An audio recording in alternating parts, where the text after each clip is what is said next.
Mr. Val Henry, yes. Good morning, Val Henry, myview.com. Yes. To the Senior Minister, Mr.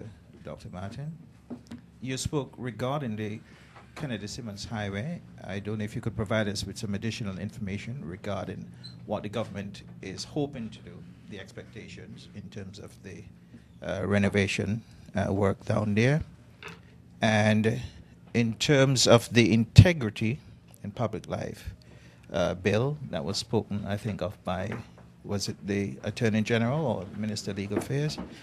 If could give perhaps some insight into a timeline on that. And thirdly, for now, you said, Madam Chairperson, Minister, that based on the developments that were taking place, it should not have been a surprise with the resignation of the former Deputy Prime Minister. Two things, therefore. How has it impacted you, the members of Cabinet? Some of you would have worked with him for quite an extensive period of time. And also, since it is something that perhaps one should not have been surprised of, has any thought already been given in terms of the reallocation of portfolios? Thank you, Mr. Val Henry, for your questions, and we'll take them in the order in which they were presented. So we'll start with Dr. Martin on the first part. I think perhaps the former AG may have a better understanding of the question you asked on integrity in public life at this point, and we'll respond to the last question. Yes. Thank you very much, Mr. Val Henry. With respect to the Southeast Peninsula Road, the reconstruction and rehabilitation of the Southeast Peninsula Road takes us from way over from the Cockleshell Bay area, also from the Sea Bridge, all the way down to the Pelican Wall. This rehabilitation involves the resurfacing of roads. It involves the construction of a tunnel at the Timothy Hill area to deal with the rockfall that we have there. As a matter of fact, that is the largest part of the project and the most costly part of the project. It also involves the reconstruction of a roundabout at Marriott. Roundabout there, when one goes past at the Marriott, we realize at the times there are problems with the water, and we are in the process. That should start very shortly. The contract has already been signed with that, and we expect that will start sometimes maybe next week.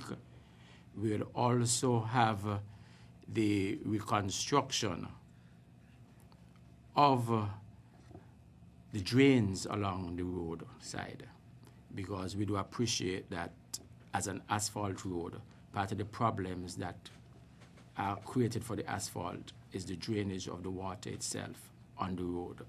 And we're going to put in place some corrective measures to deal by the laying of drains, the cleaning of drains, the maintenance of drains, as a means of ensuring that we're able to take most of the water off the road.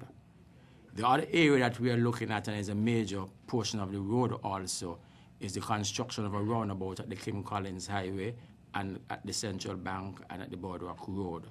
That too we expect will start very shortly. As I said earlier, the tenders were out from since December last year.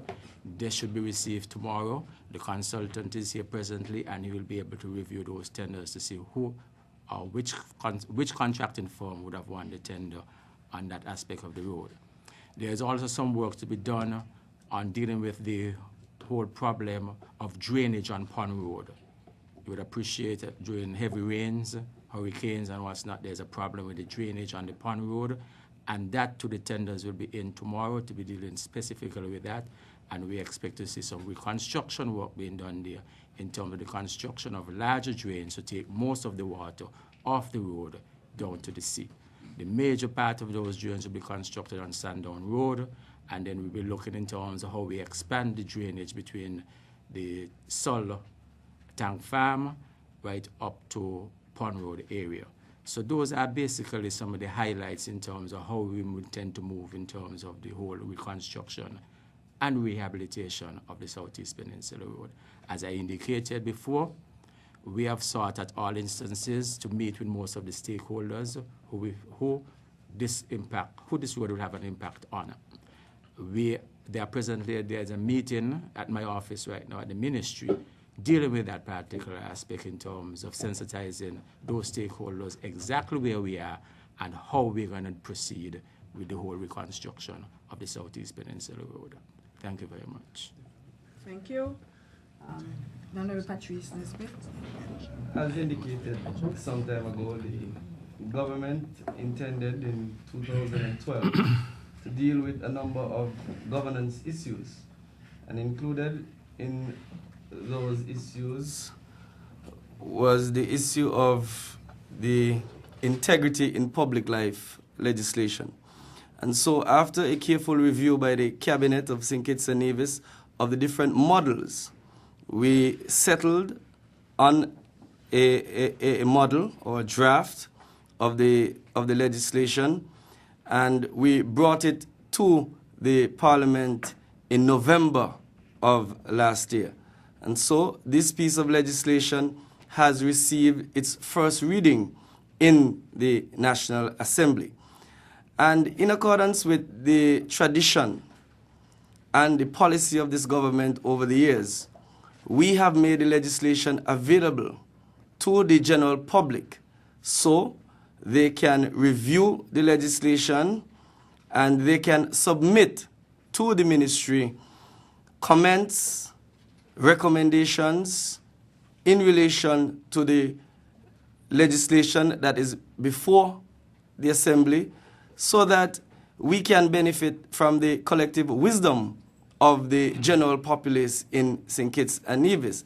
And so when the legislation is passed, it will clearly be reflective of all the various inputs from the different stakeholders here in our country. In terms of the timeline, that would all depend upon the calendar of activities of the Parliament in 2013. And so, once the calendar allows it, I am sure shortly we will move to the next stages of the legislative process in relation to this piece of legislation. If I could just a quick follow-up. Previously,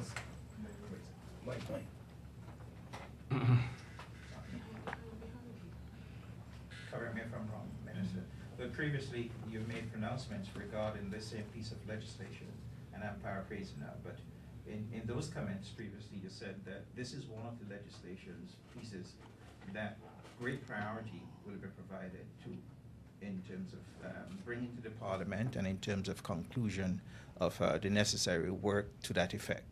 Is it still, therefore, a matter of great priority on the agenda of the bills to come? The integrity in public life? Yes. Of course it is. So in terms of the timeline, therefore, I know you say it has gone out to the public for, discourse, for review, etc. But there must be a time frame in one's mind as to how long one would allow that public discussion to take place, public review to take place. And I'm saying that because it is not the first piece that the government has sent out for such review. So in terms of that experience, that knowledge, in terms of what would be your best wish list in terms of bringing it to conclusion? Well, we normally await the comments and the analysis from the different stakeholders. And after we feel that we have given the general public sufficient time to digest the legislation, we then would take a decision to advance the process through the Parliament. And so we are still at the stage where we are awaiting the comments from the different stakeholders. And after one would feel that enough time has been given to the general public, and once the calendar of the Parliament is such that it would allow it to go on the order paper so that it can proceed as the business of the House, we will move forward with it at that point in time. What I can say to you, though, in the past, normally they generally put it out maybe for 4 to a 6 months period before we move to the Parliament so as to finalize the process. But that has been some sort of yardstick in the past. I mean, it has been done sooner. It's not always been generally followed, but generally, that is what the timeline that has been adopted. Thank you. And on your final question today with the Honorable Sam Kondo, we say it was no surprise because I'm sure you are well aware, all of you in the media, that for some time now, the Honorable Member has been in the media making all sorts of comments. I mean, you carry them all the time. So it's not like, you carry them all the time. So that is why we're saying that it's not very surprising. When it comes to whether or not the portfolios have been considered, that is the remit of the Prime Minister, and I would not, think that I could tread in that domain. Well, as I said, that's what I'm saying, that for the last couple of months, the Honorable Sam Kondo has been out there in the public domain doing his own thing.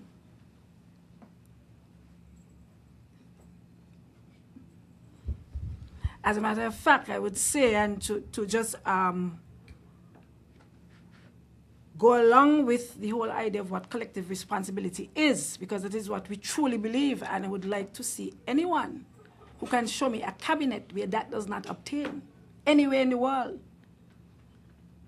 where you can have a cabinet where cabinet takes decisions and then members decide, well, they're not going along with the decisions. I want to see which cabinet in the world that happens. And so sometimes, we have to be very, very careful. It's because, as the Honorable Glenn Philip was suggesting, if that happens, then we might as well don't have cabinet.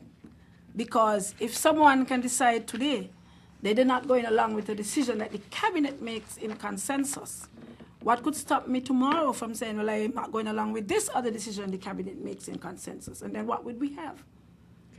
And this happens really, not just limited to cabinets, in any organization.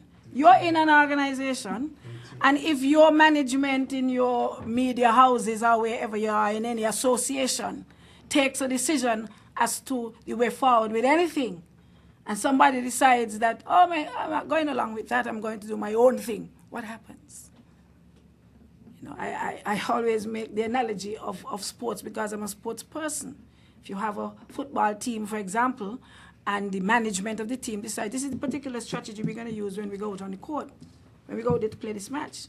But somebody decides, well, I'm mad with them, I'm going to just go there and do my own thing because I don't agree with it. What happens? Team cannot perform well, the team cannot function. So I would just say that collective responsibility is something that all cabinet ministers understand when they take the oath, because we have to take an oath to be ministers of cabinet.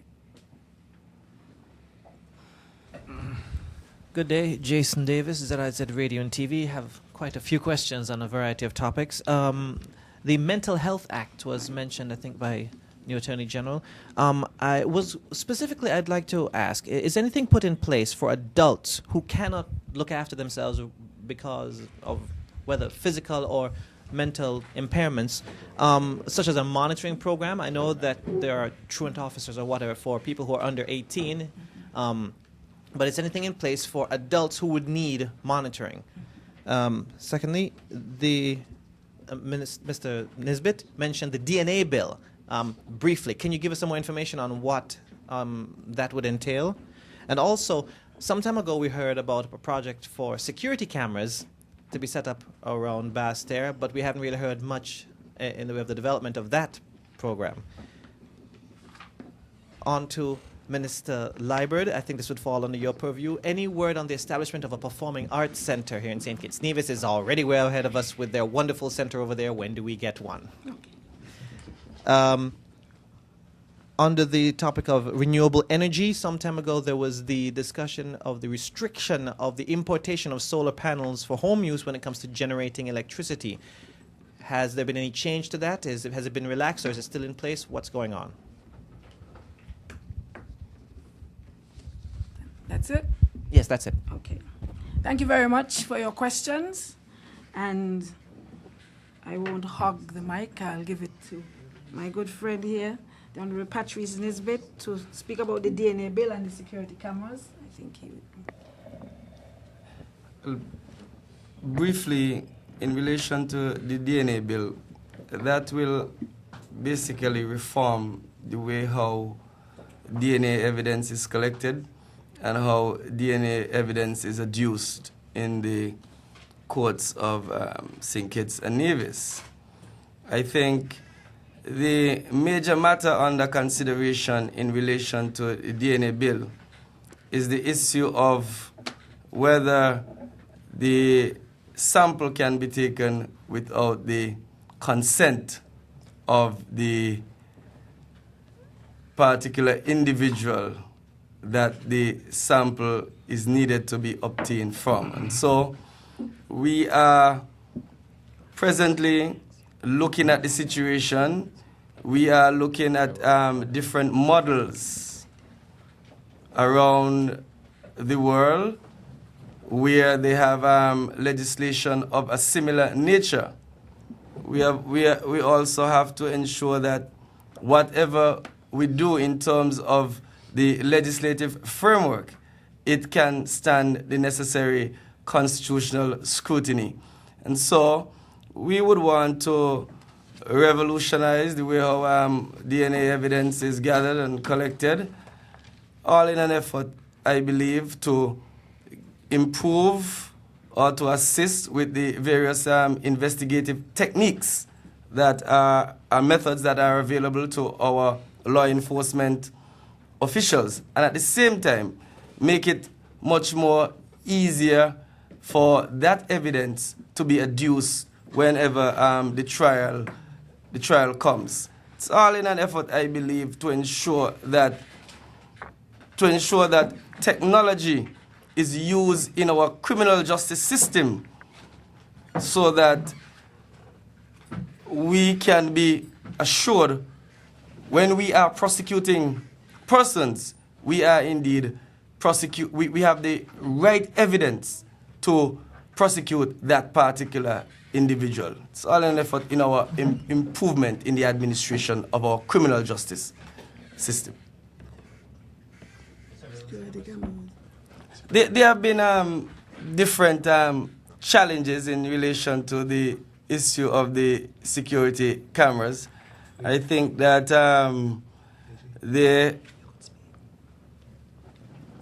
they have been mounted, but there has been some issues in relation to the network and the persons who were engaged to carry out that exercise. Some difficulties have developed. I think that the new thinking in relation to the cameras is to engage a different approach in relation to achieving what we had intended to achieve by having the closed-circuit cameras mounted throughout the Federation. And so in short order, you will see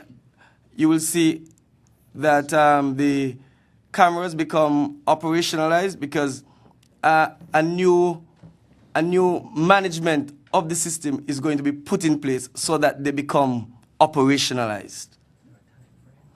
I can't say now what would be the time frame in relation to that. I think that if you indicate, if you direct that directly to the anti-crime secretariat, they will be in a better position to indicate to you when they will in fact become operationalized. Thank you. I'll call on the Honorable Olasim Martin to answer that component of the question that was addressed to him. Yes, thank you very much, Madam Chair.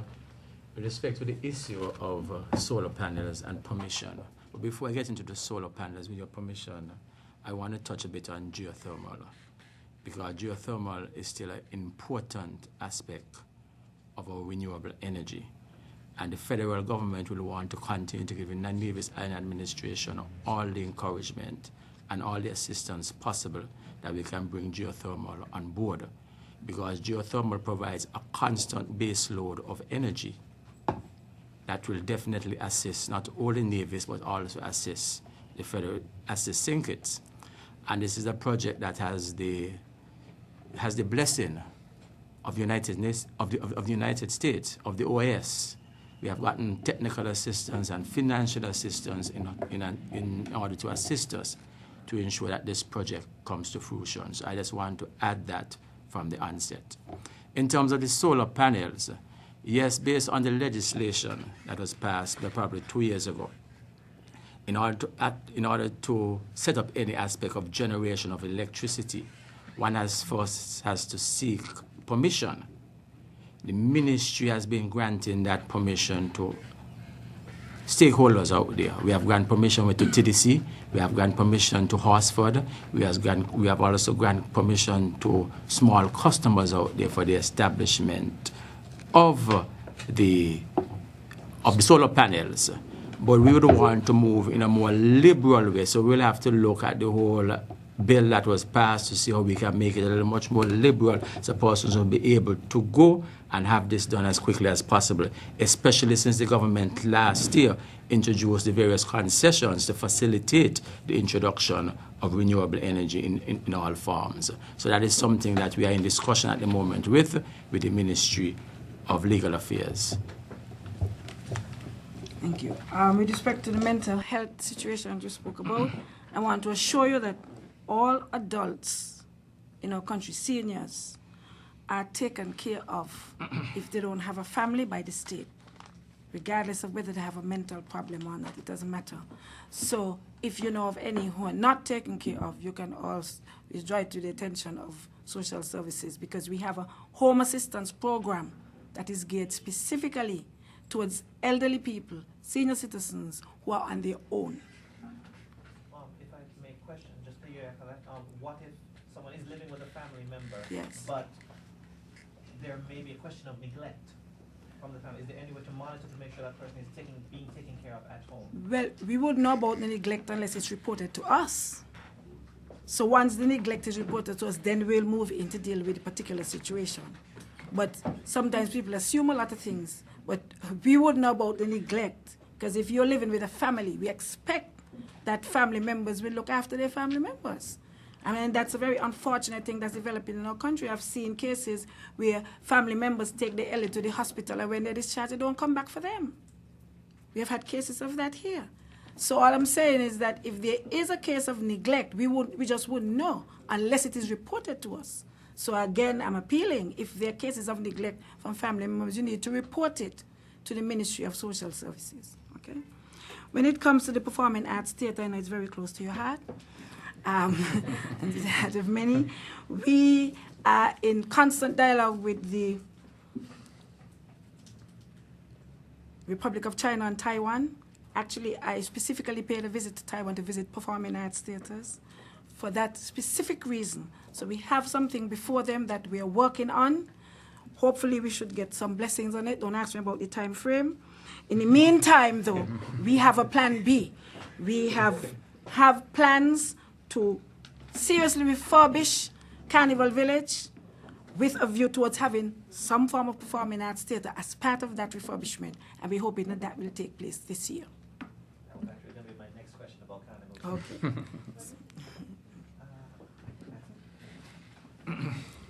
Yeah, that's you. Good morning to the head table, and Junie Liebert from Freedom FM 106.5, available at the internet, www.freedomskn.com. Is this free advertisement? Yes. I want to say that I'm very heartened by seeing representatives of the people, the government, here at the head table this morning, because my experience in the media is that it's sometimes very difficult to access information from government ministers in particular relating to ongoing national developmental issues. And so I would hope that going forward we would have this kind of forum on a, if not a monthly basis, a bi-monthly basis, because I think the people need the information of developments and projects taking place in the country. Sometimes when you call a particular ministry to get information, we're told the minister is not available, call back, and we call back, and you get frustrated over a period of time because you can't talk to the source. You're being told to contact other people in the ministry, and when you call them, you have problems because they obviously don't know all that the minister would know. So I would hope that going forward, we would get more access to information directly from the ministers, and I really think that you all should do this on a regular basis. I want to say this this morning on behalf of the media houses. Going forward, Val asked one of the questions that I wanted to ask about the integrity in public life. But the resignation of the Deputy Prime Minister Kondo from the government and the recent firing from the cabinet. from the cabinet and the recent firing of Senior Minister Timothy Harris, has this, in a sense, precipitated any kind of crisis in the government at this time? Because based on what these former ministers have been saying, that they would vote in particular way. For instance, we have the proposal coming from the opposition about the motion of no confidence. So I would want to find out from the minister now in charge of government business, the Honorable Patrice Nesbitt, and the new Attorney General, if and when this motion comes before the National Assembly, what are your expectations and projections as to how this would turn out? Because it seems to me that it's going to be a serious problem for the government as it currently stands. So I would like to find out, first of all, about that. And I think Val raised the issue also of the distribution of portfolios following the resignation of the Honorable Sam Kondo. I suppose that this will be certainly taken up at some subsequent time. So I really don't know if you have any information on this at this point.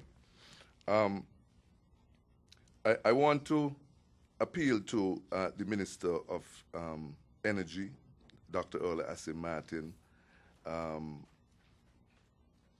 We have been hearing the cries of the people concerning the high electricity bills. Is there any measure of relief being contemplated by the government to do anything at all about the high electricity bills that people are experiencing at this time?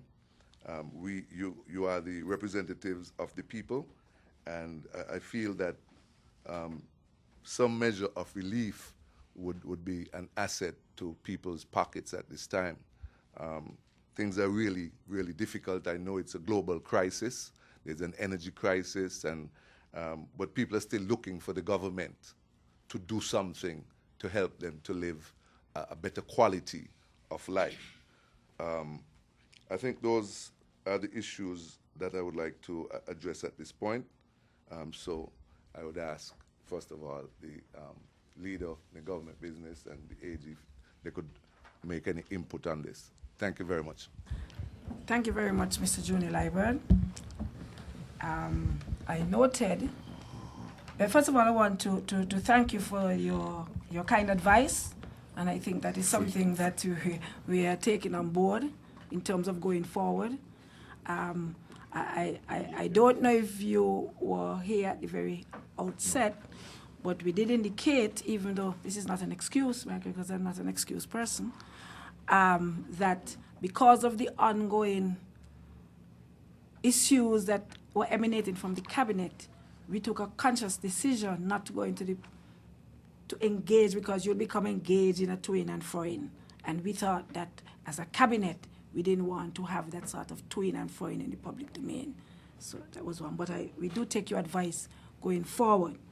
When it comes to the issue of the no confidence motion that you raised, I noticed that you specifically pointed out the former Attorney General and the current Attorney General, and you completely dismiss the legal skills of your sister, but that's okay.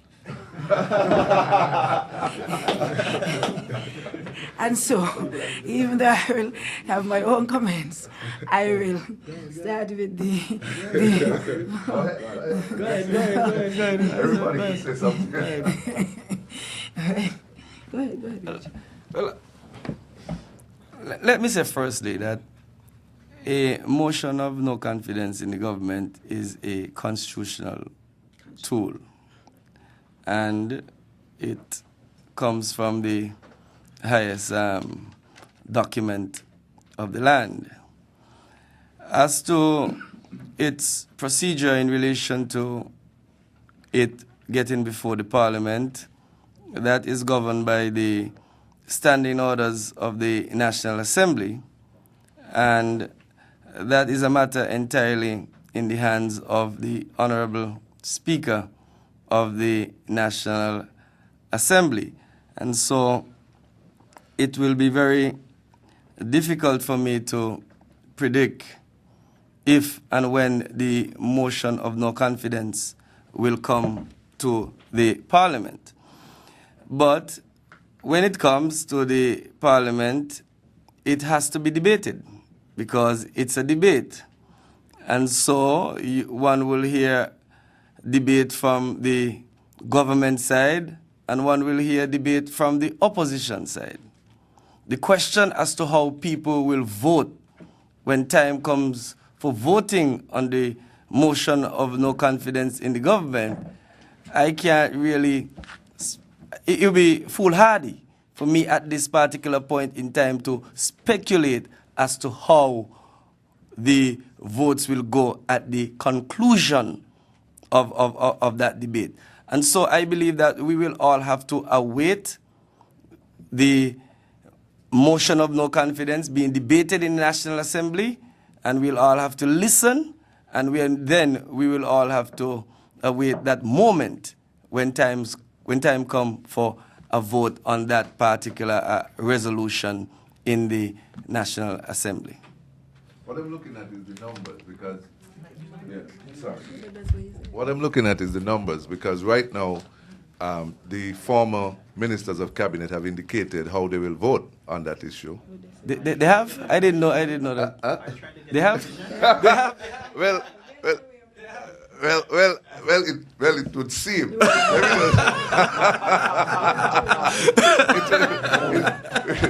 There's a feeling out there how they will vote. As a matter of fact, yeah. These members, as far as I know, are still members of the party. And they're still members of the government. They're still in Parliament. The senior minister at the last interview I did with him, for instance, indicated to the Prime Minister that he was challenging him to bring it before Parliament.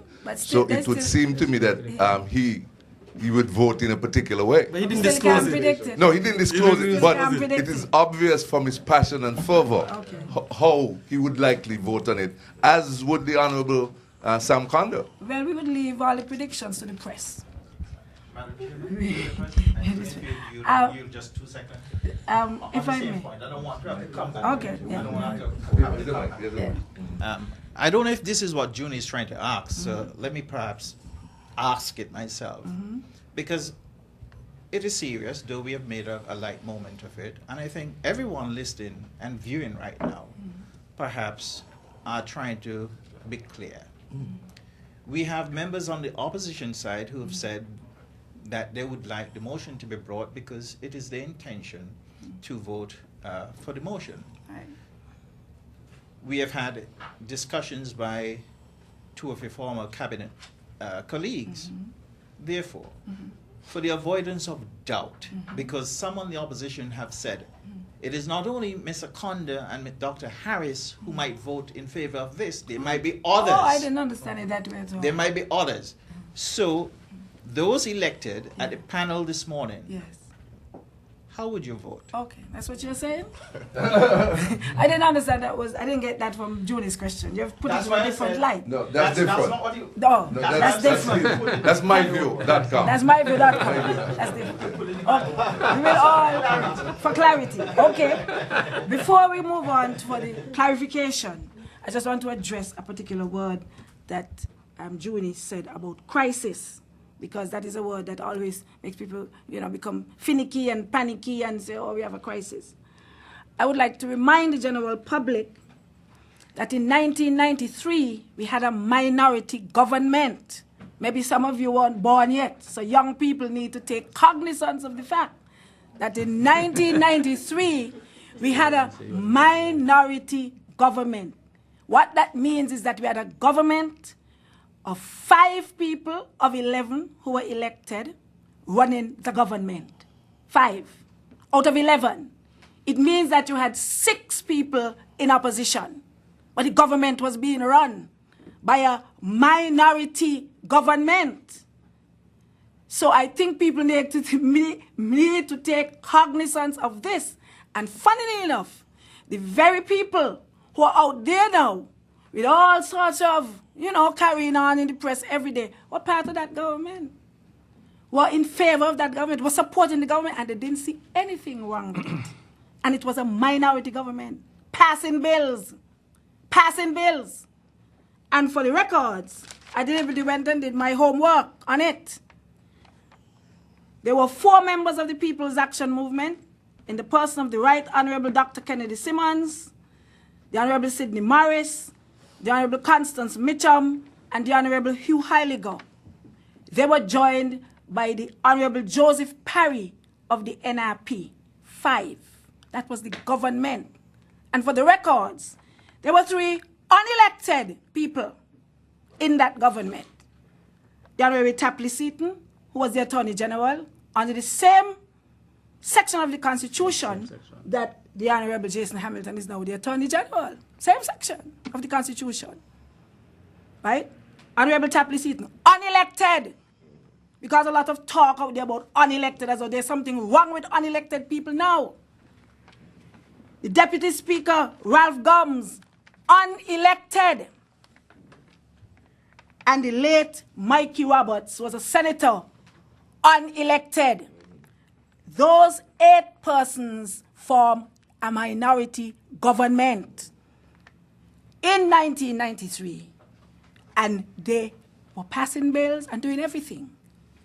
And we want to state on our side that we are under the tenets of the Constitution, which dictates what happens with respect to what we are doing, the constitutionality of it, and we are within the 4 walls of the Constitution. And I think it's really unfair and wrong for people to be out there trying to demonize people who are unelected when it is covered under the Constitution. The Honorable Richard Keynes was unelected. He was unelected.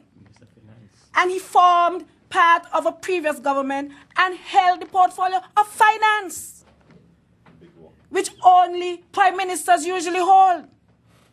And he was unelected.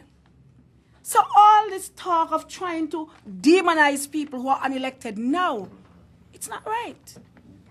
And so for the records, I just wanted to make it abundantly clear that in this country, we had a minority government. And I didn't hear, anybody out there talking about it. They were passing bills, they were doing all sorts of things. A minority. 5 in the government elected, and 6 were on the opposition benches at that time, for the records. With respect to myview.com's thing, I can only speak for myself. Whenever the vote of no confidence comes, I'll be voting unequivocally against it. And I want to support my colleague, the Honorable Glenn Ghost Phillip, in his presentation in Parliament, what he said about people being inside a government and wanting to vote against the same government. Can't do that. So I'll be voting unequivocally. Speak for myself. Do you want to get a division? We leave that for Parliament. Division takes place in Parliament. Others can speak for themselves. There was a question about energy. Yeah, from Juni. Well.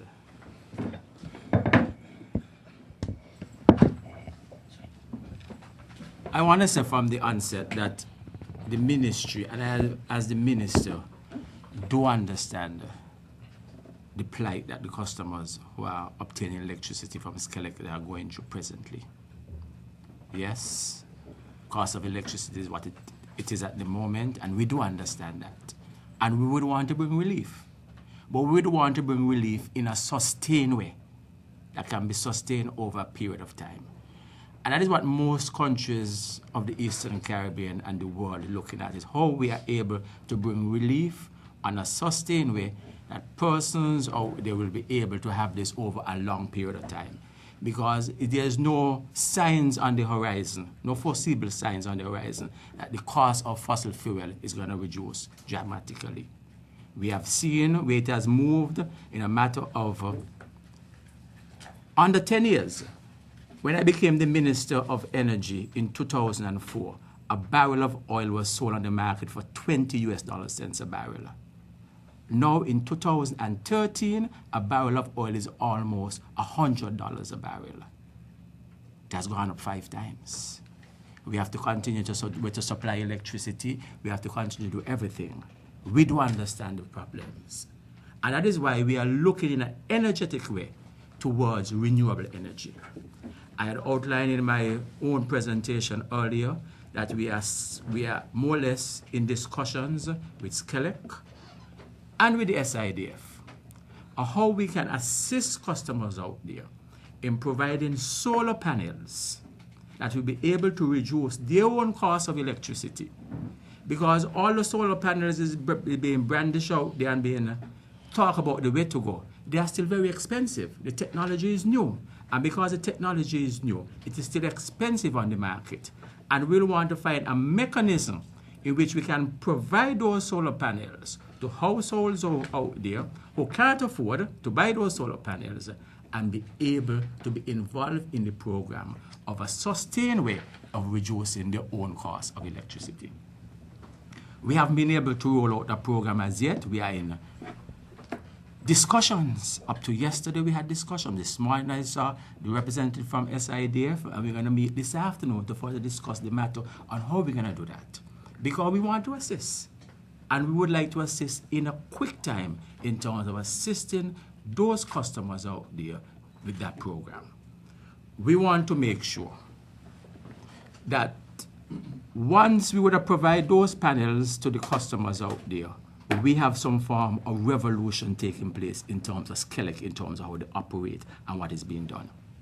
And to that end, Skelec went out recently with some tendering programs in how they will be able to begin to install smart meters. The smart meters will provide customers out there who would have received those solar panels to begin to sell their energy, their solar energy, back into the grid. Unused. Because you would appreciate if you have solar panels on your rooftop. Most persons are out to work throughout in terms of the day. That's when your sunlight is more abundant. You cannot utilize it. So we would want to work with Skelec to purchase that sunlight, that energy, during the daytime. And then they will sell it back to the customers, or the customers will buy it back from Skelec, and there will be some trade-off. So based on what you would have sold to Skelec, you will get some credits at the end of the day, whether you would want it at the end of the year or you want it on a monthly basis. But the objective here is to move the customer from not only being a user of the electricity, but to become a seller. Because, for example, if I get 500 kilowatts per day from a month in terms of my solar panel, and I only use 250, then I am in the position to sell back 250 kilowatts into the grid. And you will obtain some money for that. Or you will have a credit arrangement. And that is how we are looking at it in terms of a sustained way of providing that relief. And we would want that program rolled out as quickly as possible to provide the type of relief that we want. Because I hear the cries. I'm a politician, Joni, just like you. You're a politician too.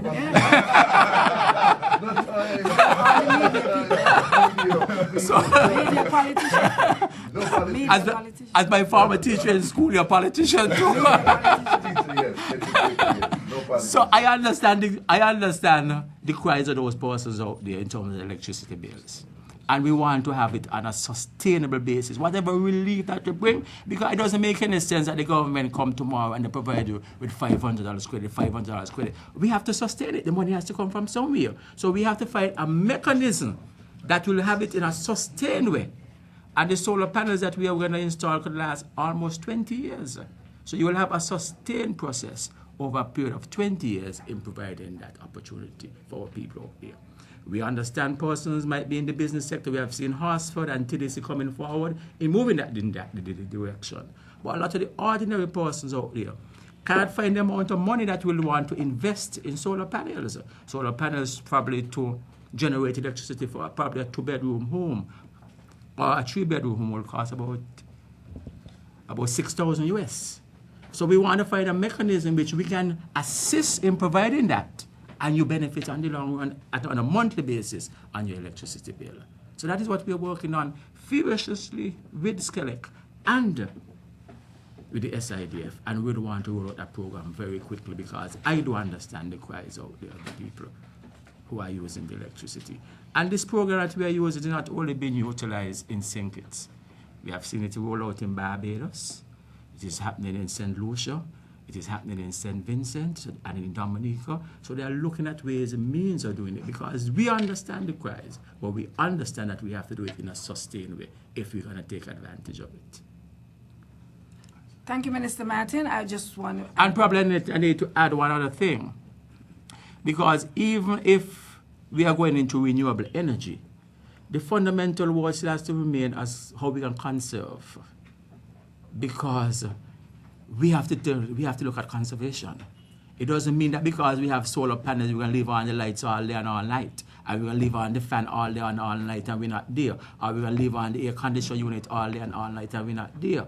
So we have to find mechanisms within our household, even when we would have provided solar panels, even when you are selling into the grid and you're getting some returns, you have to begin to see how you can conserve on that so you can earn some extra dollars on it. And that is where we'll be working with the general public with, because we have to see a paradigm shift in the terms of how we utilize electricity, how we utilize energy in the country as a movement forward. You have heard it in the United States campaign. Energy is a major issue, and it will continue to be a major issue. And I want to say that the issue of renewable energy is not limited to countries who do not have fossil fuels. I've had the opportunity to discuss with other ministers in the Middle East. And if you see the solar farms that they're establishing, and they have all the oil in the world, but they're building solar farms because they themselves understand that fossil fuel is not sustainable and is not forever. So we have to find a means in which, like those persons are doing it with lots of money, lots of oil, lots of fossil fuel, and they're going into sustainable forms of energy because fossil fuel is not sustainable and is not forever.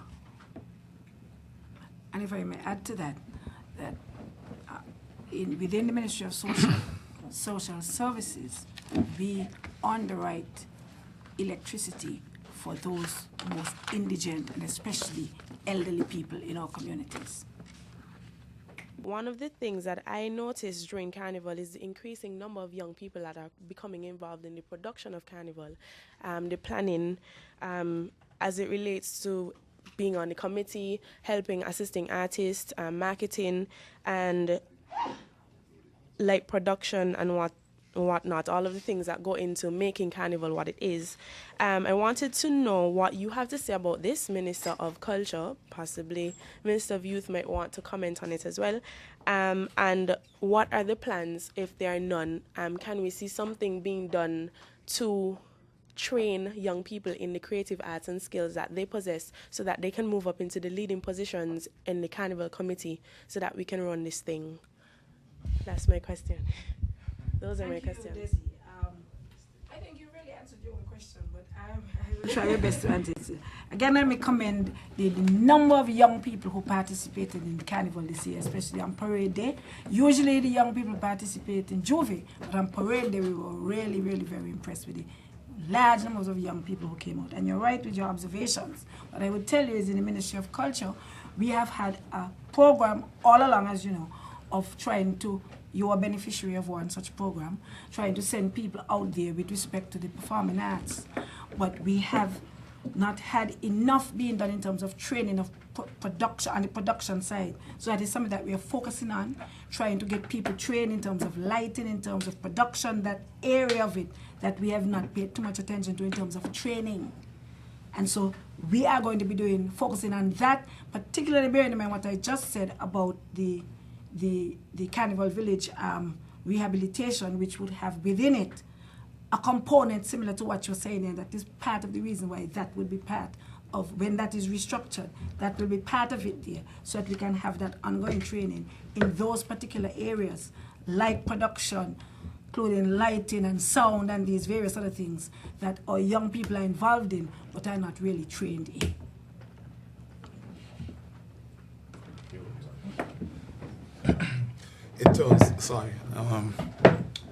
In terms of the youth, one of the things that we've recognized, and like Marcella Liebert, Honorable Marcella Liebert has said, in terms of the training, is a very important component.